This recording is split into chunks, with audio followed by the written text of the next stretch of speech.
Jemaat yang kekasih di dalam Tuhan Yesus Kristus,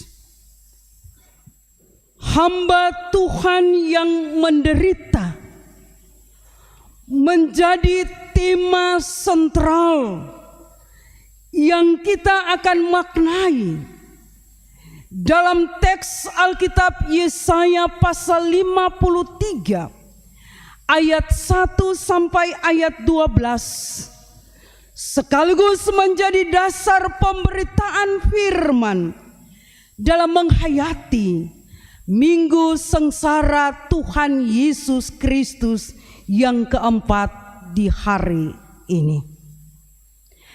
Karena itu, setiap kali kita berada pada sengsara Tuhan Yesus, ini menjadi sebuah pertanyaan yang sangat sederhana, yang terus dikembangkan dan terus dikemukakan bagi kita sebagai orang-orang percaya.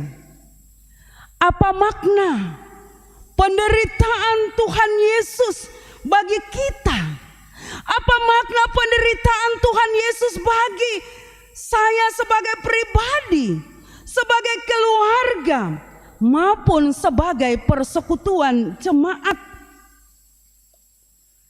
Pertanyaan ini menjadi penting di tengah situasi dan kondisi dunia sekarang, dengan berbagai kemajuan ilmu pengetahuan dan teknologi di segala bidang, terkhususnya digital informatika yang sangat menantang kehidupan orang percaya, yang juga menawarkan berbagai-bagai kesenangan, berbagai-bagai kemudahan, berbagai-bagai kenikmatan hidup yang jauh dari yang namanya penderitaan.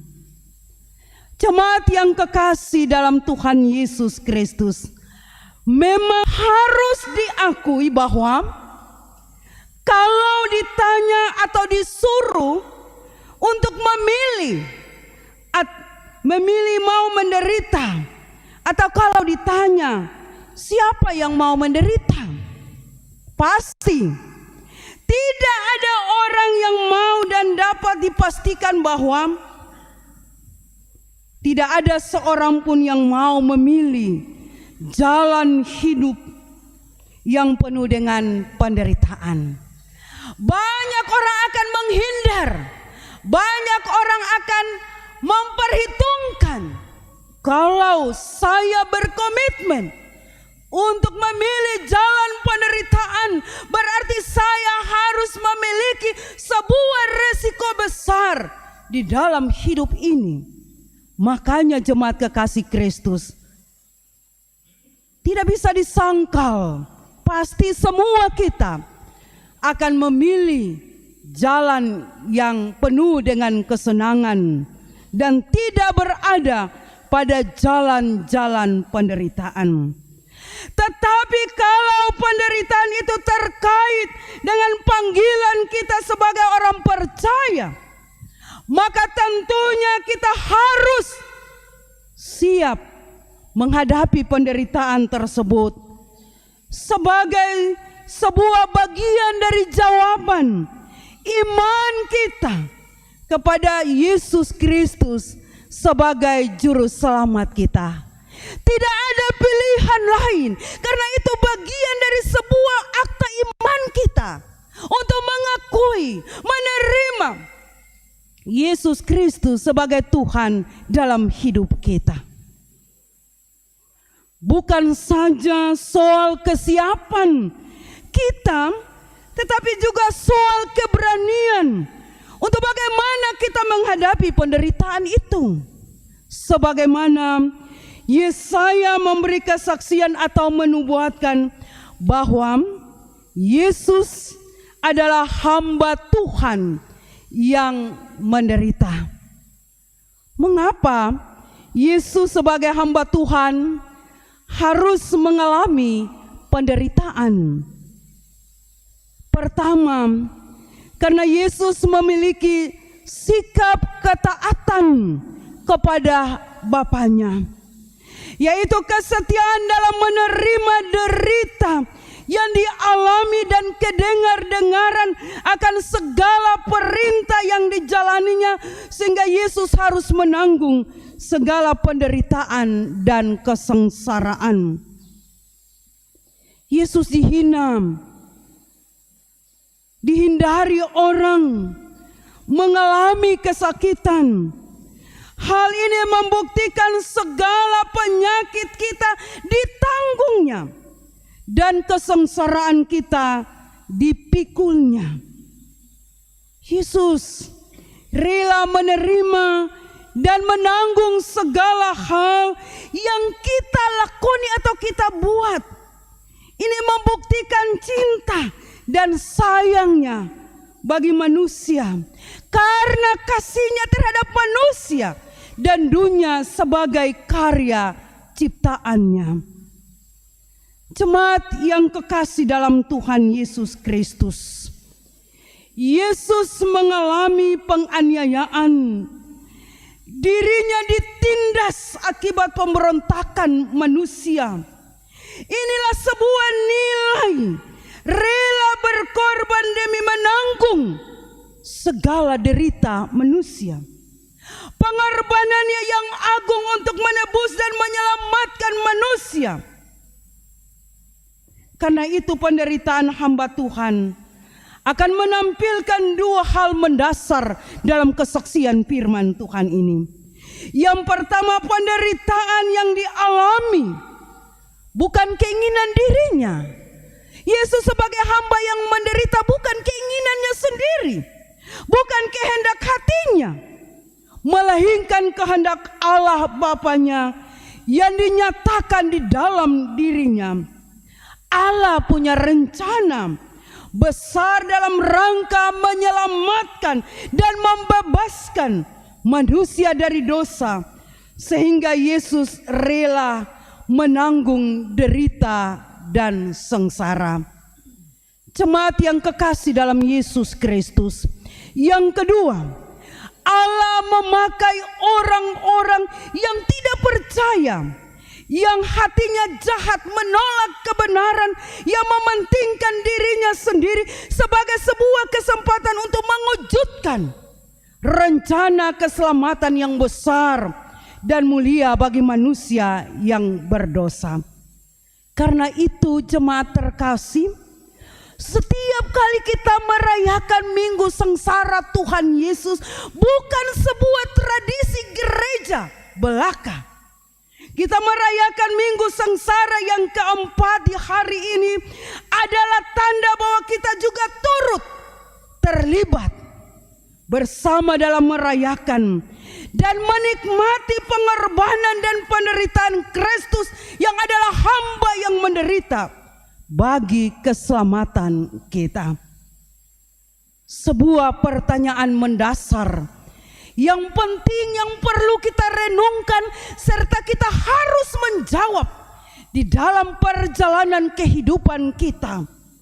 Apa yang harus kita persembahkan bagi Kristus yang menderita sebagai sebuah tanda cintanya? Jemaat yang kekasih, jadilah pribadi, jadilah persekutuan, jadilah keluarga-keluarga umat Allah yang terus memberitakan Kristus yang tersalib kapan dan dimanapun kita berada. Kita selalu mau mencintai Yesus selamanya dalam hidup ini. Kita harus tetap membutuhkan spiritualitas, kesemangatan, keberanian dalam menapaki kehidupan yang selalu diwarnai dengan beragam persoalan bahkan penderitaan. Kita tidak boleh menjadi orang-orang percaya yang dilemahkan oleh bermacam-macam tantangan yang menerpa hidup ini. Karena itu Yesus sebagai hamba Tuhan menjadi teladan, tapi juga memberi kekuatan bahwa teladan Yesus tersaji, teladan Yesus tersedia melalui penderitaan adalah teladan yang mengubah, teladan yang membaharui, teladan yang memulihkan seluruh perjalanan hidup kita.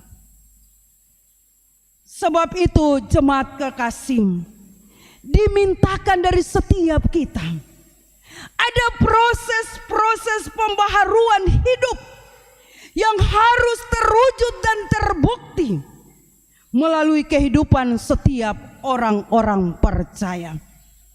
Kita menjadi orang-orang percaya yang sangat bangga karena Yesus Kristus adalah hamba yang menderita telah menggantikan seluruh hutang dosa kita.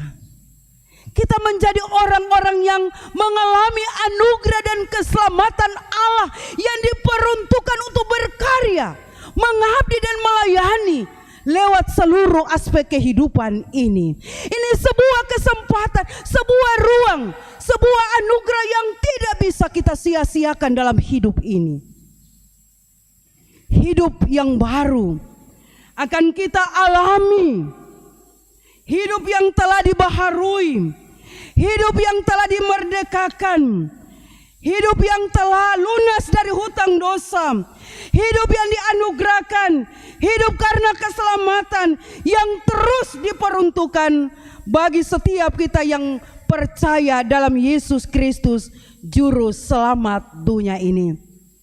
Jemaat yang kekasih dalam Yesus Kristus, dengan demikian akan terjadi pembaharuan dan pemulihan melalui suatu relasi, suatu hubungan, suatu komunikasi yang tetap terus berlangsung dalam hidup kita.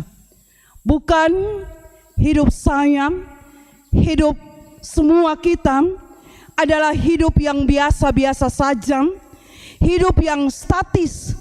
Tetapi kita sebagai orang-orang percaya adalah hidup yang dinamis, hidup yang mengalami dinamika kekuatan, hidup yang mengalami perubahan untuk terus berkarya, mengabdi dan melayani, karena kita mengalami kekuatan lewat Yesus Kristus yang menderita untuk kehidupan kita. Hidup kita adalah hidup yang luar biasa. Hidup kita adalah hidup yang heran karena kita mampu untuk menghadirkan damai sejahtera Allah. Jemaat yang kekasih dalam Yesus Kristus, sebab apa penderitaan Yesus merupakan bagian dari rencana Allah bagi manusia dan dunia. Penderitaan Yesus adalah bagian ujian bagi kita sebagai orang percaya dalam hal ini, sebagai pengikut Yesus, mengaku bahwa saya pengikut Yesus, saya murid Yesus. Berarti kita ada dalam bagian proses penderitaan bersama dengan Yesus. Artinya mengikut Yesus harus menderita, karena itu merupakan bagian dari hidup kita. Jangan kita buang penderitaan salib yang kita pikul. Jangan kita lari kasih tinggal penderitaan salib yang harus kita pikul, tetapi harus kita junjung, harus kita pikul, dan harus kita berjalan memikulnya bersama-sama dalam proses penderitaan dengan Yesus. Ada sebuah ilustrasi yang sering saya sampaikan, bahwa ketika kita ada dalam penderitaan sebagai orang-orang percaya, kita mengibaratkan penderitaan adalah salib, sebuah palang kayu yang sangat berat yang harus kita pikul mulai dari satu tempat dan berjalan menuju ke tempat tujuan. Ada 3 orang bapak. Bapak yang pertama dia pikul salib, dia bilang begini, Tuhan, salib ini paling berat. Ngapain saya mau pikul ini salib? Saya ambil parang, saya potong saja supaya saya pikul lebih ringan, dan saya berjalan sampai di tempat tujuan. Bapak yang kedua dia pikul, dia bilang, Tuhan, salib ini paling berat. Saya buang saja supaya saya berjalan ringan, santai sampai tempat tujuan. Bapak yang ketiga dia pikul salib, dia bilang, Tuhan, salib ini paling berat sekali. Tapi saya percaya salib adalah lambang kekuatan yang menguatkan seluruh kehidupan saya. Dan saya akan pikul ini salib, berjalan perlahan-lahan namun pasti, dan sampai di tempat tujuan. 3 gambaran dari figur ketiga Bapak ini, kita akan memilih salib yang mana, Bapak yang mana, yang pertama kah, kedua kah, ketiga. Saya akan memilih. Pilihlah dan jawablah itu di dalam tingkah laku hidup setiap kita. Jemaat yang kekasih dalam Yesus Kristus, penderitaan yang Yesus alami mewujudkan persekutuan semua orang, mempersatukan semua orang yang mau merendahkan diri, mau mengikut Yesus dalam suatu persekutuan bersama. Karena itu, pergi dan kerjakanlah karya keselamatan Allah yang besar ini melalui hidup yang terus kita bersyukur. Hidup yang bersyukur walaupun ada banyak pergumulan, banyak tantangan, persoalan datang menantang hidup ini, tapi kita tetap pegang salib. Kita pegang janji Yesus. Yesus yang menderita telah menggantikan seluruh kehidupan utang dosa ini. Maka kita akan penuh dengan kekuatan spiritual, kesemangatan hidup untuk hidup yang berkemenangan, hidup yang memulihkan, hidup yang membaharui, hidup yang penuh dengan anugerah dan keselamatan, hidup yang selalu terbuka dalam kebersamaan, persekutuan untuk hormat dan kemuliaan nama Tuhan. Selamat memasuki minggu sengsara Tuhan Yesus yang keempat. Tuhan memberkati jemaat.